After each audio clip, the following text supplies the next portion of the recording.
Violence and persecution by family members and local police were the main reasons trans woman Perla and Carla had to leave Honduras. I'm a trans woman. I worked on the streets looking for money. I had to leave my country because of constant police and criminal gang persecution and people who discriminated against me. At least 267,000 members of the Central American LGBTQI community live in the United States because of discrimination and violence in their countries of origin, according to the 2018 Movements and Migration Forum held in Honduras. My father threatened me all the time. My two brothers constantly beat me and locked me in a room with no food or water for days. I went to the police and they didn't listen because of the way I am. Perla and Gabriela are among 15 transgender women who were apprehended by Border Patrol agents at various places along the U.S. southern border on different days in February and held in the same detention center.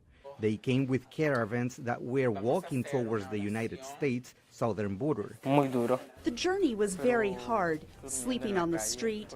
Sometimes we found where to sleep and sometimes we didn't.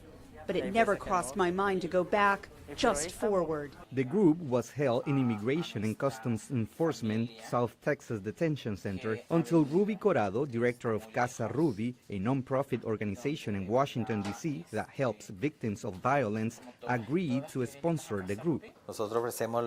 We are working with 15 people who are survivors of the conditions that the LGBTQI community endures in those countries.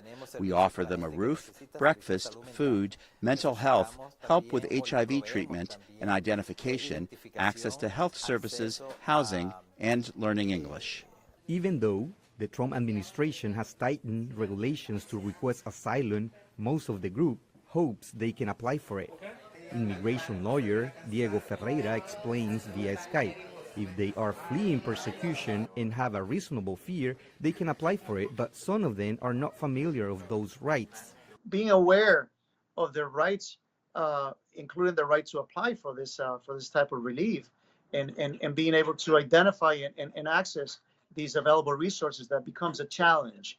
And I think that's something we're seeing basically across the immigrant community. Some of them fear for their lives without asylum in the U.S. On one occasion, we were kidnapped and raped by the police. We were taken to a place where they tied us up and left a friend and me there.